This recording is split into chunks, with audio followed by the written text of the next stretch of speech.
Kaaya, welcome back to my channel, New Life, bagong taon at bagong pagkakakitaan na naman ang ating i-share for today's video. So, bago nating simulan yung video, kung hindi pa kayo nakasubscribe sa aking channel, mag-subscribe na kayo para maging updated kayo tuwing may bago tayong upload na video at meron tayong pag-giveaway. I-follow nyo lang ang ating FB page para maging updated kayo at reminders, sundin ang mechanics.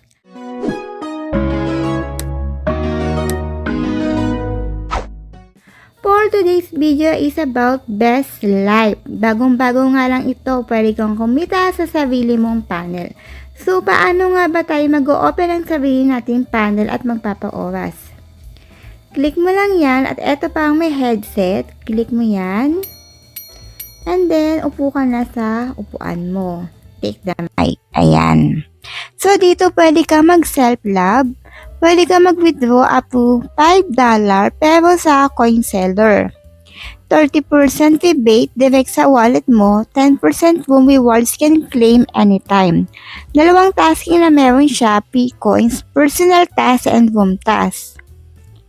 So, pakita na lang natin. So, para makita mo yung tasking, i-click mo lang tong parang box na to. At yung sinasabi kong dalawang tasking, Personal Task.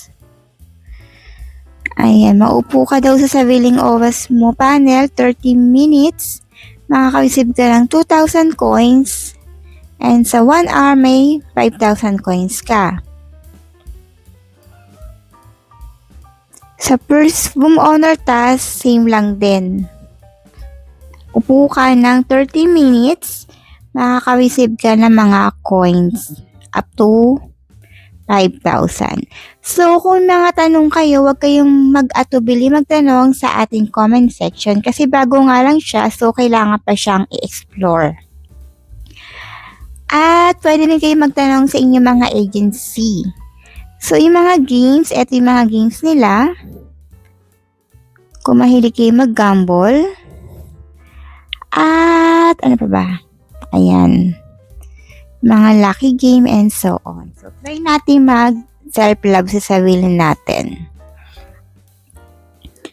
Halimbawa, itong gift, send natin sa sarili natin. Oh, na-receive natin, di ba? Yan ang sinasabi ko na pwede ka mag-self-love. For example, laruin natin tong lucky gift. Yan yung pinakamababa nila. So, ayan, laruin natin. Ayan. O, diba? Hindi mo na kailangan maghanap ng ka-trade kasi pwede ka mag-send sa sarili mo. Yun ang kagandahan dito. So, disclaimer lang, alam naman natin pag bago yung apps maganda. So, kayo nang bahala mag-explore sa apps na to at kung may katanungan kayo, mag-comment lang kayo sa ating comment section. Ilalagay ko yung yung apps na to sa ating pinned comment. So, hindi rin pala mawawala dito yung invite. Pwede ka mag-invite dito. Click natin yung invite. Yan, si invite. Invite friends. Once na nag-invite ka, pag naka-recharge siya, may makukuha ka rin na gold reward sa kanila.